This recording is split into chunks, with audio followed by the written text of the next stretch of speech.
So today I'm going to be unboxing a product that I have been eagerly awaiting in the mail. It's not a computer part, but it is a personal purchase. I grabbed a Blade MSR remote control helicopter. Okay, I got it from Great Hobbies.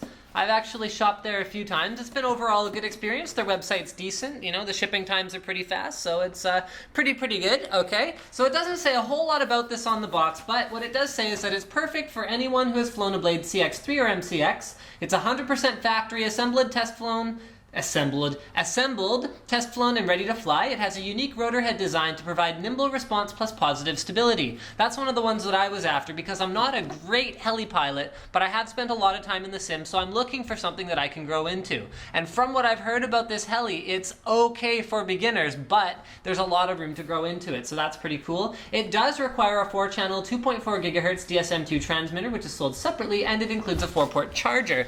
Now it also says here it comes with everything that you need to get going except for the transmitter. You can even use such as the suches. Comes with a couple spare parts. It advertises some optional glow in the dark.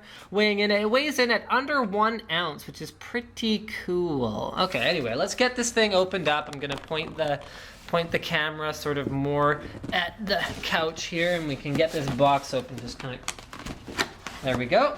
Okay, so inside, the first thing we will find is the BNF instruction manual. So that stands for bind and fly, which means that it's ready to go. All you need is a transmitter. The RTF ones mean ready to fly, and they do come with a transmitter. Okay, additional smart bind information. So here's a little bit of info about making sure that it's bound properly to your receiver. Okay, or sorry, to your transmitter, pardon me. Okay, there's the BNF instruction manual. It's quite thick, but what I'm going to assume is that, wow, no, it's not even a whole lot of languages. Let me see, this might be strictly English. Yep, that's a beefy manual there. You can see there's a whole lot of info going on in there. All right, better make sure I read that. Important. Read manual for full safety and warranty information, but this seems to be a quick, yes, it is a quick start guide, so it includes a quick start guide on how to quickly bind it, initialize the aircraft, and etc. etc. All right, then you've got an instruction manual for the charger that comes with it. This is awesome because I had a, what is it, Park Zone Vapor before that came with, I believe, the same kind of batteries as this heli, but the difference was that it came with like this fail charger that didn't have an AC to DC adapter, which is here, the next thing I'm going to take out of the box, and all it had was the ability to run off AA batteries. So basically you're charging your little lithium polymer batteries here off of AA's. I mean, that's stupid, charging a battery off another battery. So this one comes with a nice 4-port charger, so you can plug in up to 4 of these batteries, which is great because I have a couple already. The one that came with my Vapor, I bought a spare. The one that came with my SM26, I think it's called, got another plane. But yeah, so you can charge 4 of these at a time, and you can run it either off an AC adapter, or you can fill it up with batteries should you require that, which is like just I mean, I guess that's great if you're at the, no, I guess that's great if you're at the park or whatever. Okay, it also comes with some spare parts here. So I believe it outlines all of the spare parts it comes with on the outside of the box, but I could be mistaken. Yeah, okay, so it includes a spare tail rotor, spare fly bar, 4 spare body grommets, and a handy swash plate calibration tool. So that is what we will find inside. Just going to show you what we got here. So there's the one. Here are some grommets.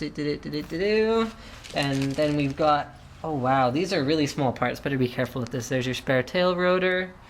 Okay, there's a little screwdriver. Thanks, guys. Just in case you don't have a screwdriver. Okay, then, yeah, whatever this is. This might be the calibration tool. Not actually sure. And then we've got a couple little guys here. Okay, there we go. So that's all of the parts included with the Blade MSR.